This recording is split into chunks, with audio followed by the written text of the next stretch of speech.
नमस्कार दोस्तों, स्वागत है आप सबका अपने YouTube channel Gurukul success academy में। तो दोस्तों, डेली सुबह 7 बजे आप लोगों के लिए एसएससी एमटीएस हवलदार 2023 के लिए जीके जीएस की क्लास लेकर आता हूं। यह क्लास एसएससी एमटीएस हवलदार 2023 के लिए बहुत ही महत्वपूर्ण साबित हो चुकी है दोस्तों अभी तक। और अगर आप लोग इसी प्रकार से डेली क्लासेस पाना चाहते हैं तो दोस्तों चैनल को सब्सक्राइब कर लो और बेल आइकन को प्रेस कर दो। वीडियो शुरू करते हैं। प्रार्थना समाज की स्थापना किस शहर में की गई है? तो प्रार्थना समाज की स्थापना मुंबई में की गई है। ऑप्शन नंबर 20 का सही आंसर होगा। प्रार्थना समाज की स्थापना आत्माराम पांडुरंग ने मुंबई में की थी। आगे बढ़ते हैं और अगला प्रश्न है, पुरंदर की संधि कब हुई थी? तो पुरंदर की संधि 1665 ईस्वी में हुई थी। ऑप्शन नंबर 20 का सही आंसर होगा। पुरंदर की संधि 2 बार हुई है, एक बार 1665 ईस्वी में और एक बार 1776 ईस्वी में हुई है। ऑप्शन नंबर 20 का सही आंसर होगा। आगे बढ़ते और अगला प्रश्न है, आज़ाद हिंद फौज की स्थापना कहाँ पर की गई थी? तो आज़ाद हिंद फौज की स्थापना सिंगापुर में की गई थी। ऑप्शन नंबर ए इसका सही आंसर होगा। सिंगापुर में आज़ाद हिंद फौज की स्थापना की गई थी। आगे बढ़ते और अगला प्रश्न है, असहयोग आंदोलन से संबंधित चौरी चौरा कांड कब हुआ था? तो चौरी चौरा कांड 1922 ईस्वी में हुआ था। ऑप्शन नंबर सी इसका सही आंसर होगा। चौरी चौरा कांड 1922 ईस्वी में हुआ था और असहयोग आंदोलन की शुरुआत 1920 ईस्वी में महात्मा गांधी के द्वारा किया गया था। आगे बढ़ते और अगला प्रश्न है, किसकी उपस्थिति के कारण पत्तियां हरी होती हैं? तो पत्तियां जो है क्लोरोफिल के कारण हरी होती हैं। ऑप्शन नंबर डी इसका सही आंसर होगा। क्लोरोफिल की उपस्थिति के कारण पत्तियां हरी होती हैं। आगे बढ़ते और अगला प्रश्न है, भारतीय संविधान के अनुच्छेद 12 से 35 का संबंध किससे है? तो मूल अधिकार से है। ऑप्शन नंबर 20 का सही आंसर होगा। भारतीय संविधान के अनुच्छेद 12 से 35 का संबंध मूल अधिकार से है। आगे बढ़ते और अगला प्रश्न है, निम्नलिखित में से कौन सा देश संयुक्त राष्ट्र सुरक्षा परिषद का स्थायी सदस्य नहीं है? भारत। ऑप्शन नंबर डी इसका सही आंसर होगा। कितने सदस्य हैं इसके स्थायी सदस्य? तो 5 सदस्य हैं। अमेरिका है, रूस है, चीन है, फ्रांस है और ब्रिटेन है। और इसके अस्थायी सदस्य कितने होते हैं? 10 होते हैं। आगे बढ़ते और अगला प्रश्न है, टिहरी जल विद्युत परियोजना किस नदी और किस राज्य में स्थित है? तो टिहरी जल विद्युत परियोजना भागीरथी नदी और उत्तराखंड राज्य में स्थित है। ऑप्शन नंबर 20 का सही आंसर होगा। टिहरी जल विद्युत परियोजना भागीरथी नदी और उत्तराखंड राज्य में स्थित है। आगे बढ़ते और अगला प्रश्न है, महावीर की मृत्यु कहाँ पर हुई थी? तो महावीर की मृत्यु पावापुरी में हुई थी। ऑप्शन नंबर 20 का सही आंसर होगा। महावीर की मृत्यु पावापुरी में हुई थी। आगे बढ़ते और अगला प्रश्न है, राष्ट्रीय मतदाता दिवस कब मनाया जाता है?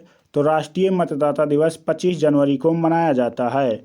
ऑप्शन नंबर सी इसका सही आंसर होगा। राष्ट्रीय मतदाता दिवस 25 जनवरी को मनाया जाता है। अगला प्रश्न है, सतीश धवन अंतरिक्ष केंद्र किस राज्य में स्थित है? तो सतीश धवन अंतरिक्ष केंद्र आंध्र प्रदेश राज्य में स्थित है। ऑप्शन नंबर ए इसका सही आंसर होगा। आंध्र प्रदेश राज्य में स्थित है। आगे बढ़ते और अगला प्रश्न है, सरहुल किस राज्य का प्रसिद्ध लोक नृत्य है? तो सरहुल जो है वो झारखंड का प्रसिद्ध लोक नृत्य है। ऑप्शन नंबर सी इसका सही आंसर होगा। झारखंड का सरहुल प्रसिद्ध नृत्य है। आगे बढ़ते और अगला प्रश्न है, प्रथम गुट निरपेक्ष आंदोलन की बैठक कहाँ पर हुई थी? तो प्रथम गुट निरपेक्ष आंदोलन की बैठक बिलग्रेड में हुई थी। ऑप्शन नंबर 20 का सही आंसर होगा। बिलग्रेड में हुई थी। आगे बढ़ते और अगला प्रश्न है, आत्मकथा शाहनामा के लेखक कौन है? तो आत्मकथा शाहनामा के लेखक फिरदौसी हैं। ऑप्शन नंबर इसका ए सही आंसर होगा। शाहनामा के लेखक फिरदौसी हैं। और गुलबदन बेगम जो हैं ये हुमायूं नामा लिखा है और अबुल फजल ने अकबर नामा लिखा है। आगे बढ़ते और अगला प्रश्न है, हमारी आकाशगंगा की आकृति कैसी है? तो हमारी आकाशगंगा की आकृति सर्पिलाकार है। ऑप्शन नंबर ए इसका सही आंसर होगा। आकाशगंगा जो हमारी है उसका नाम क्या है? तो मंदाकिनी। और उसका आकार कैसा है? सर्पिलाकार। आगे बढ़ते और अगला प्रश्न है, मोहम्मद अली जिन्ना ने पाकिस्तान की मांग कब की थी? तो मोहम्मद अली जिन्ना ने पाकिस्तान की मांग 1940 ईस्वी में की थी। ऑप्शन नंबर 20 का सही आंसर होगा। आगे बढ़ते और अगला प्रश्न है, राज्य सरकार को सबसे अधिक राजस्व किससे प्राप्त होता है? तो बिक्री कर से प्राप्त होता है। ऑप्शन नंबर 20 का सही आंसर होगा। बिक्री कर से प्राप्त होता है। अगर दोस्तों आप लोग डेली क्लासेस इसी प्रकार से लेते रहेंगे तो आप लोगों को किसी भी एग्ज़ाम में जीके जीएस के पोर्शन में दिक्कत नहीं होगी। अगला प्रश्न है, महावीर स्वामी का जन्म कहाँ पर हुआ था? तो महावीर स्वामी का जन्म कुंडग्राम में हुआ था। ऑप्शन नंबर 20 का सही आंसर होगा कुंडग्राम में हुआ था। आगे बढ़ते और अगला प्रश्न है, मौर्य काल की राजकीय मुद्रा क्या है? तो मौर्य काल की राजकीय मुद्रा पर्ण है। ऑप्शन नंबर इसका ए सही आंसर होगा मौर्य काल का राजकीय मुद्रा जो है वो पर्ण है। आगे बढ़ते और अगला प्रश्न है, अर्जुन पुरस्कार की शुरुआत किस वर्ष हुई थी? तो अर्जुन पुरस्कार की शुरुआत 1961 ईस्वी में हुई थी। 1961 ईस्वी में। ऑप्शन नंबर सी इसका सही आंसर होगा 1961 ईस्वी में अर्जुन पुरस्कार की शुरुआत हुई थी। आगे बढ़ते और अगला प्रश्न है, उत्तर भारत में मंदिरों की शैली किस रूप में जानी जाती है? तो उत्तर भारत में मंदिरों की शैली नागर शैली के रूप में जानी जाती है। ऑप्शन नंबर इसका बी सही आंसर होगा और द्रविड़ शैली दक्षिण भारत की शैली है। आगे बढ़ते और अगला प्रश्न है, रेमन मैग्सेसे पुरस्कार पाने वाले पहले भारतीय कौन थे? तो रेमन मैग्सेसे पुरस्कार पाने वाले पहले भारतीय आचार्य विनोबा भावे थे। ऑप्शन नंबर इसका ए सही आंसर होगा आचार्य विनोबा भावे ने भूदान आंदोलन शुरू किया था। आगे बढ़ते और अगला प्रश्न है, ह्वेनसांग अपनी पुस्तक में किसके शासनकाल का विवरण दिया है? तो ह्वेनसांग ने अपनी पुस्तक में हर्षवर्धन के शासनकाल का विवरण दिया है। ऑप्शन नंबर सी इसका सही आंसर होगा हर्षवर्धन के शासनकाल का विवरण दिया है। आगे बढ़ते और अगला प्रश्न है, कोई विधेयक धन विधेयक है या नहीं, इसका फैसला कौन करता है? तो इसका फैसला लोकसभा अध्यक्ष करते हैं। ऑप्शन नंबर ए इसका सही आंसर होगा कोई विधेयक धन विधेयक है या नहीं, इसका फैसला लोकसभा अध्यक्ष करते हैं। ऑप्शन नंबर ए इसका सही आंसर होगा।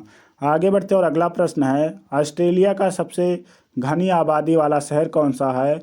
तो ऑस्ट्रेलिया का सबसे घनी आबादी वाला शहर सिडनी है। ऑप्शन नंबर 20 का सही आंसर होगा सिडनी है। आगे बढ़ते और अगला प्रश्न है, नमक कानून के विरुद्ध महात्मा गांधी ने कौन सा आंदोलन शुरू किया था?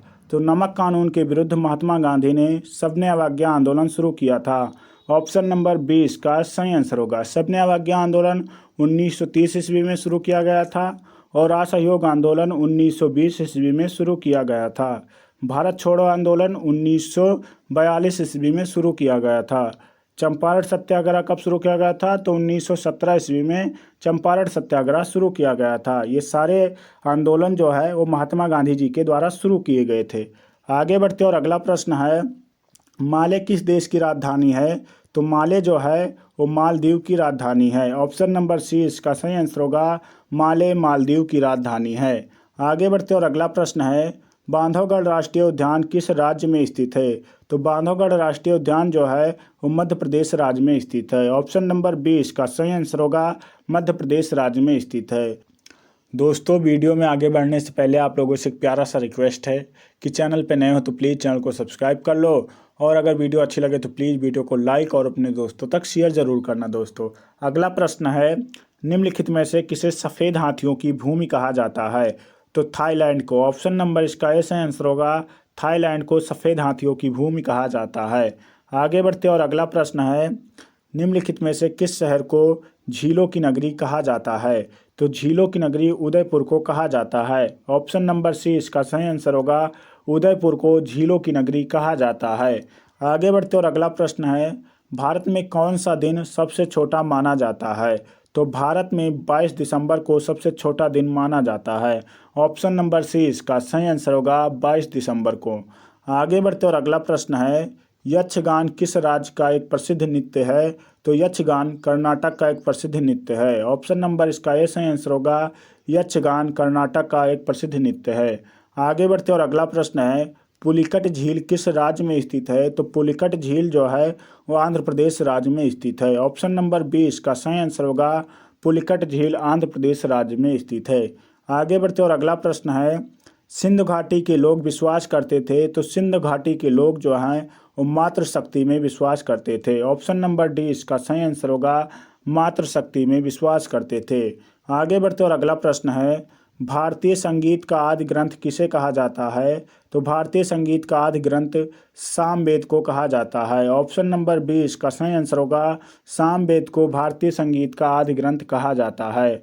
आगे बढ़ते और अगला प्रश्न है, किस शासक ने गंगा और सोन नदी के संगम पर पाटलिपुत्र नामक नगर की स्थापना की है? तो उदयन ने। ऑप्शन नंबर 20 का सही आंसर होगा पाटलिपुत्र नामक नगर की स्थापना जो है उदयन ने की है। ऑप्शन नंबर 20 का सही आंसर होगा। आगे बढ़ते और अगला प्रश्न है, महावीर की माता का नाम क्या है? तो महावीर की माता का नाम तिरसला है। ऑप्शन नंबर 20 का सही आंसर होगा महावीर की माता का नाम तिरसला है। आगे बढ़ते और अगला प्रश्न है, महात्मा बुद्ध का प्रथम प्रवचन क्या कहलाता है? तो महात्मा बुद्ध का प्रथम प्रवचन धर्म चक्र परिवर्तन कहलाता है। ऑप्शन नंबर 20 का सही आंसर होगा धर्म चक्र परिवर्तन कहलाता है। आगे बढ़ते और अगला प्रश्न है, तक्षशिला के प्रसिद्ध स्थल होने का क्या कारण है? तो तक्षशिला के प्रसिद्ध स्थल होने का कारण गंधार कला है। ऑप्शन नंबर 20 का सही आंसर होगा गंधार कला है। आगे बढ़ते और अगला प्रश्न है, यरण अभिलेख का संबंध किस शासक से है? तो यरण अभिलेख का संबंध भानुगुप्त से है। ऑप्शन नंबर 20 का सही आंसर होगा यरण अभिलेख का संबंध भानुगुप्त से है। आगे बढ़ते और अगला प्रश्न है, सिमलीपाल राष्ट्रीय उद्यान किस राज्य में स्थित है? तो सिमलीपाल राष्ट्रीय उद्यान जो है वह उड़ीसा राज्य में स्थित है। ऑप्शन नंबर 20 का सही आंसर होगा उड़ीसा राज्य में ही भीतरकनिका राष्ट्रीय उद्यान पाया जाता है और सिमलीपाल राष्ट्रीय उद्यान भी उड़ीसा राज्य में पाया जाता है। आगे बढ़ते और अगला प्रश्न है, वर्तमान में एशिया क्रिकेट परिषद के अध्यक्ष कौन हैं? तो जैसा। ऑप्शन नंबर इसका ए सही आंसर होगा एशियाई क्रिकेट परिषद के अध्यक्ष हैं जैसा। आगे बढ़ते और अगला प्रश्न है, गुरुद्वारा पत्तालपुरी साहिब किस नदी के तट पर स्थित है? तो पत्तालपुरी साहिब गुरुद्वारा जो है वो सतलज नदी के किनारे स्थित है। ऑप्शन नंबर 20 का सही आंसर होगा सतलज नदी के किनारे स्थित है। आगे बढ़ते और अगला प्रश्न है, किसी भारतीय राज्य की प्रथम महिला मुख्यमंत्री कौन बनी हैं? तो सुचिता कृपलानी। ऑप्शन नंबर इसका ए सही आंसर होगा प्रथम महिला मुख्यमंत्री सुचिता कृपलानी बनी हैं। आगे बढ़ते और अगला प्रश्न है, परिसीमन आयोग का अध्यक्ष कौन होता है? तो परिसीमन आयोग का अध्यक्ष मुख्य चुनाव आयुक्त होता है। ऑप्शन नंबर 20 का सही आंसर होगा परिसीमन आयोग का अध्यक्ष मुख्य चुनाव आयुक्त होता है। आगे बढ़ते और अगला प्रश्न है, दक्षिण पूर्व रेलवे का मुख्यालय कहाँ पर स्थित है? जो दक्षिण पूर्व रेलवे का मुख्यालय कोलकाता में स्थित है। ऑप्शन नंबर ए इसका सही आंसर होगा कोलकाता में स्थित है। आगे बढ़ते और अगला प्रश्न है, मुखौटा नृत्य का संबंध किस नृत्य शैली से है? तो मुखौटा नृत्य का संबंध कथकली नृत्य शैली से है। ऑप्शन नंबर 20 का सही आंसर होगा कथकली नृत्य शैली से मुखौटा नृत्य का संबंध है। आगे बढ़ते और अगला प्रश्न है, उत्तर प्रदेश का प्रसिद्ध लोकगीत कौन सा है? तो उत्तर प्रदेश का प्रसिद्ध लोकगीत कजरी है। ऑप्शन नंबर 20 का सही आंसर होगा उत्तर प्रदेश का लोकगीत जो है कजरी है। आगे बढ़ते और अगला प्रश्न है, निम्नलिखित गुफा चित्रों में से सबसे पुराने चित्र कौन से हैं? तो एलोरा। ऑप्शन नंबर 20 का सही आंसर होगा एलोरा जो है वो सबसे पुराना चित्र है। आगे बढ़ते और अगला प्रश्न देखते हैं, कौन सा हिंदू पर्व थारू जनजाति द्वारा शोक पर्व के रूप में मनाया जाता है? तो दिवाली को। ऑप्शन नंबर 20 का सही आंसर होगा दिवाली त्यौहार को थारू जनजाति जो है उस शोक पर्व के रूप में मनाती है। ऑप्शन नंबर 20 का सही आंसर होगा। अगर दोस्तों वीडियो अच्छी लगी हो तो प्लीज़ वीडियो को लाइक कर दो और अपने दोस्तों तक शेयर कर देना। चैनल पे नए हो तो प्लीज़ चैनल को सब्सक्राइब कर लेना। पूरा वीडियो देखने के लिए बहुत बहुत धन्यवाद आप लोगों का। मिलते हैं अगली वीडियो में, तब तक के लिए जय हिंद जय भारत।